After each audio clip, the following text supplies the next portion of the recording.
as a security issue. Do you think ranching will help? Ranching, or because we're hearing for now, we heard very categorically from the governor of Benue State that they do not have land for cattle colonies, which is a solution that the federal government is thinking of. But you know, what do you think of of ranching that has been proposed? There are always several ways of doing the one thing. You know, ranching as an idea is something that I believe its time will ultimately come, due to so many reasons. The land where the Fulani carry their cows is getting smaller and smaller. People are moving into this land. So even as a natural resource, as a natural recourse, ranching will come. What I may not agree with is bringing ranching suddenly and immediately to change a lifestyle that has existed over hundreds of years. First, ranching, you can ask any farmer, what does it take to set up a ranch of the average of 30 cows? Most of the cattle headers in Nigeria, I know we have big owners, very rich men that hire Fulanis, but the majority of the cows is with the average Fulani farmer who can afford only 15, maybe 20 to 30 cows. For such a person, the honest truth is that he does not have the resources to start a ranch. Now, why I'm saying there's always a middle way. Agreed, there are some states, even naturally through erosion, like in the southeast, they do not have land. If such states say that they do not have land to provide for ranches, I can understand.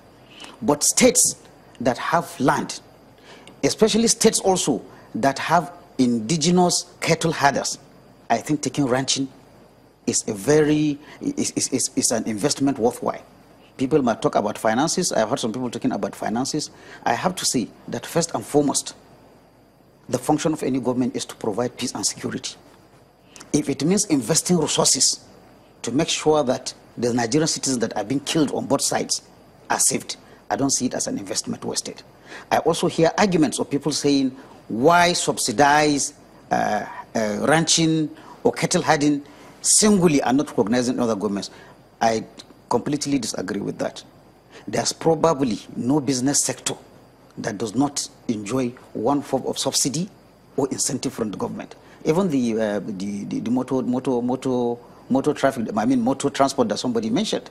If you're a motor transport and I want to bring a motor transport and I want to import, I'm certainly going to enjoy a lower import duties from the government as opposed to when I'm bringing a luxury vehicle. So the point I am making, that it is not, people should not see it as money wasted if government is to come in because of the resources in terms of land, in terms of money, in terms of even training and equipment. These people have not done ranching before. You need to train them on ranching. We see how ranches are run all over the world.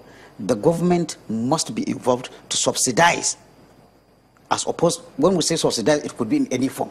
It could be lower taxes. It could be giving loans, not free. Not free, mind you. So there is, I want to make this emphasis in my own understanding. When you say funding, nobody is saying that the government, and I do not support that the government should carry money and give to Fulani to go and start ranches. But policies, enabling environment can be brought in. Well, you also know that the crisis has been complicated quite a bit with religious and ethnic sentiments being read into it. And of course, there will be people who are aggrieved because, well, I mean, I think we had yesterday a representative from Adamawa who was saying that in many instances, communities which had absolutely nothing to do with, you know, maybe a previous fracas will be attacked and, you know, a lot of the people killed. How do you think we can begin to assuage the feelings of those who have been wrongly grieved in this conflict? Thank you very much. Unfortunately, in Nigeria, every issue is viewed through religious, through ethnic, or through other sentimental lenses. Yes, we now have a narrative.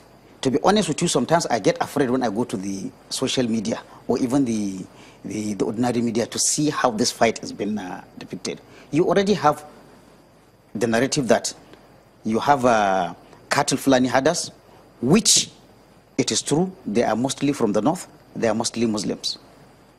Apart from the clashes in Zamfara, wherever we have farmers and cattle, they are versus the other. Who is the other? These are indigenous people. These are mostly, not always, Christians. If you go to the southeast, the same picture is presented. So it is along these entrenched positions that we view this thing, and that is really complicating the problem. It takes us away from looking at it as a security problem.